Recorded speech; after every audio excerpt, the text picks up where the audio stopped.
Hi, my friends. I'm going to read to you our next chapter of our story, The Meanest Doll in the World. This is actually number 2 in the series, and we are on chapter 10. I think Miss Marshall read to you before we had to leave school. So this chapter is called Order. The dolls hid in the Lego hut for 2 hours. They huddled in the middle as far from the door as possible, even though Annabelle pointed out that the lizard probably didn't know how to open doors. Finally, Melody said, we're going to have to get out of there and find Carl. Carl is the lizard, she told Annabelle and Tiffany. We have to clean up the mess too. We can't leave BJ's room looking like this. The other dolls nodded. What are we going to do with Carl when we find him? Asked Tiffany.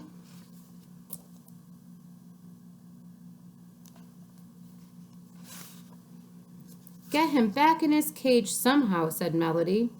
Annabelle was barely listening to this conversation. A very worrisome thought had occurred to her. Finally, she asked, Does BJ's room get this messy every weekend? Usually, replied Penny. Sometimes even messier. Messier, whispered the cutouts. Do you always manage to put everything back in order before BJ's family comes home? We try. BJ's room is so messy that it's a little hard to tell, said Yvonne. We figured he wouldn't notice if a few things aren't just as he left them. Has there ever been anything big that you couldn't fix? Asked Annabelle. I mean, did you ever have to leave a Lego building broken, or Carl loose, or something heavy knocked over? Melody stared at Annabelle. Why? She asked. What are you trying to say? Well, I'm just looking around at this mess. Annabelle pointed out the window of the Lego hut, and thinking how hard it will be to clean up. And I'm wondering what will happen if we can't catch Carl. I know we can't fix the rip in that poster or the nick on the bed, and I'm guessing this happens almost every weekend, that there's some little something still broken or torn or out of place when BJ comes home. Annabelle paused and drew in a breath. Don't you think maybe BJ's family is starting to get suspicious? She said finally. Before anybody spoke, Annabelle had her answer.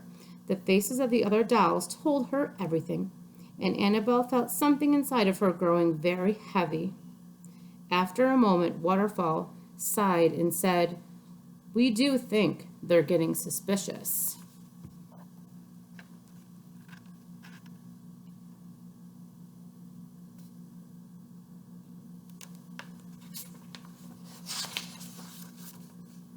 And what? Went on Annabelle, wishing she didn't have to say this. Do you think that is going to mean for other dolls and other humans' houses? We don't know, said Melody. We can barely stand to think about it. We just clean up here as well as we can and hope for the best. Mean Mimi, said Annabelle slowly, is a menace to all doll kind. Nobody disagreed with her. The dolls sat silently in the hut until, from somewhere in BJ's house, they heard a clock chime. 4:30, said Beth, sounding concerned. We can't wait any longer. We have to start cleaning up. This is probably going to take all night. We'll look for Carl while we work, said Waterfall. Has he ever escaped before? Said Tiffany. Nope, this is the first time. Have you ever even touched Carl? Asked Annabelle. No, and I'd rather not think about it. We don't have a choice. We have to try to put Carl back in his cage if we can find him, so let's get started. How can you stand this? Asked Tiffany. Mean Mimi causes trouble for you every weekend, and then you have to clean up her messes. Like I said, Waterfall replied, we don't have a choice. Annabelle, Tiffany, the cutouts, the PJ Party Pals, and the Troll Twins left the safety of the hut and peered cautiously around BJ's room. There was no sign of Carl. All right, let's get started, said Yvonne. We don't know where things go, Tiffany pointed out, so we'll have to tell Annabelle and me what to do. The dolls worked side by side for hours. No one spoke except to say, the cars all have to go back to Callie's room, or help me take this barricade apart, or just leave those things here. I think we're already on the floor. and every now and then someone would scream, "There he is! There's Carl!" And they realized it was one of BJ's plastic lizards. It was early Sunday morning, the sun streaming through BJ's windows and brightening his room, when Tiffany caught sight of Carl.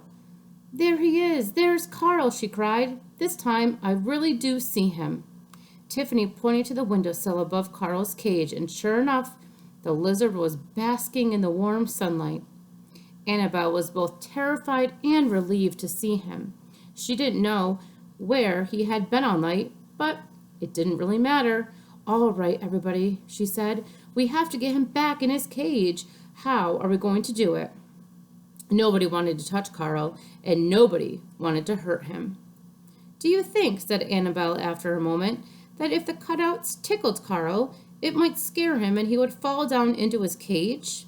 "It's worth a try," said Penny. "Oh, yes, it's worth a try," sang the cutouts, and they began to make their way up the curtain that hung at the window. Annabelle noticed that they wisely climbed up the left-hand side, which was near the tip of Carl's tail, as far as possible from his eyes. She watched those eyes very closely and decided that maybe Carl was napping. She hoped so, because without warning, the cutout at the bottom of the chain suddenly let go of the curtain and swung away from it, sweeping along Carl's tail with her free hand. Carl wriggled, and then, startled, he jumped. "Pull me back," squealed the cutout, but it wasn't necessary. In his confusion, Carl lost his balance and tumbled off the windowsill and into his cage below. "Good work," cried Melody. All the dolls rushed to the cage to look in at Carl. He seemed to be unhurt and resumed his nap.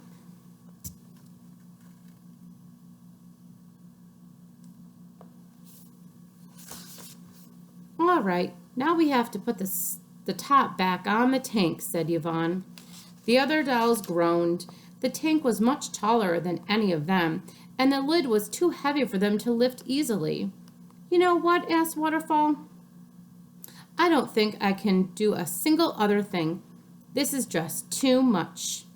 Melody glared at her, then said, "Okay, but this has to get done. If you don't want to help us, go sit in the hut." "Anyone want to join her?" she asked the others. The dolls shook their heads, and Annabelle cringed, but she understood why Melody had spoken sharply. "This is getting desperate," she whispered to Tiffany.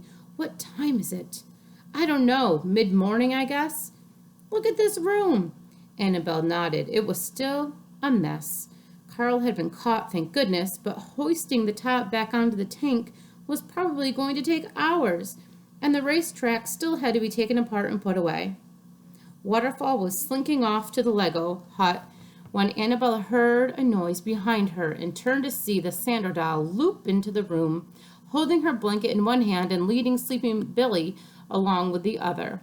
She stood in the mess, looking hopefully at the smaller dolls. "Sandra," said Melody. The Sandra doll offered a smile.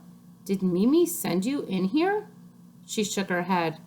"Can we help you with something?" The Sandra doll gazed around at the messy room, and then she looked back at Melody. "I'm not sure I understand," said Melody. "I think I do," Annabelle said. "Sandra wants to help us clean up, don't you, Sandra?" The Sandra doll smiled again, and then she let go of Sleeping Billy's hand and picked up a book that had been knocked from the shelf. She set it in place. "Ooh," said the PJ Party Pals. Melody brightened. "Could you put the top back on Carl's tank?" she asked. The Sandra doll crossed the room to the tank and replaced the top. "Thanks, thanks, our undying thanks," said the cutouts. "Yes, thank you," said the other dolls. Tiffany looked at Sleeping Billy. "What about him?" she asked the Sandra doll. "Will he help too?" When the Sandra doll had let go of his hand, Sleeping Billy had slid onto his side and fallen asleep. Now she straightened him up and showed him how to take the racetrack apart. "This is great," exclaimed Beth. "You'll have everything cleaned up in no time." Melody called Waterfall out of the Lego hut and apologized to her, and then the dolls set to work. And just as Beth had predicted, the room was cleaned up quickly. I think this is the best it's ever looked on a Sunday, said Yvonne. It's almost exactly as BJ left it, except for a rip and the nick and a few other things, thought Annabelle, but she said nothing. Where are all of you supposed to be? Tiffany asked the dolls. In Kaylee's room. Yes, replied Penny. We'll go over there this afternoon, and we'll climb into BJ's backpack, said Annabelle. Does he take it to school every day? Just about, asked Beth. Good, replied Annabelle. Then we'll be back in our house tomorrow. Home sweet home. Home sweet home, a mocking voice replied from the doorway. Annabelle jumped.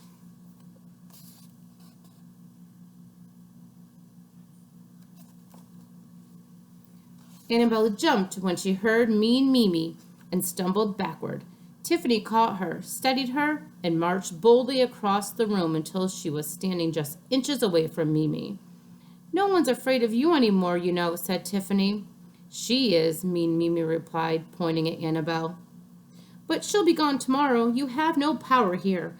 I do too, cried Mimi. I have, You have nothing, said Tiffany.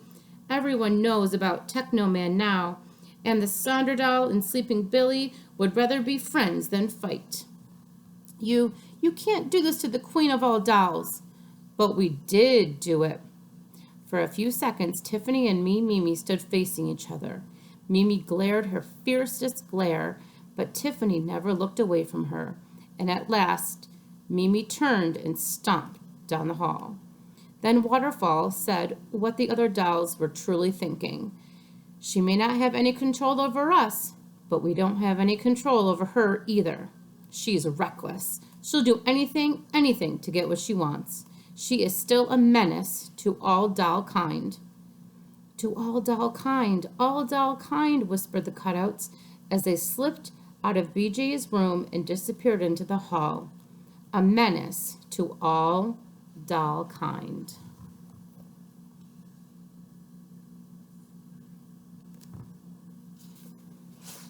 So my friends, that's the end of chapter 10. So I'll be back sometime soon and read chapter 11, which is called The Return. Hope you're doing well. See you soon. Bye.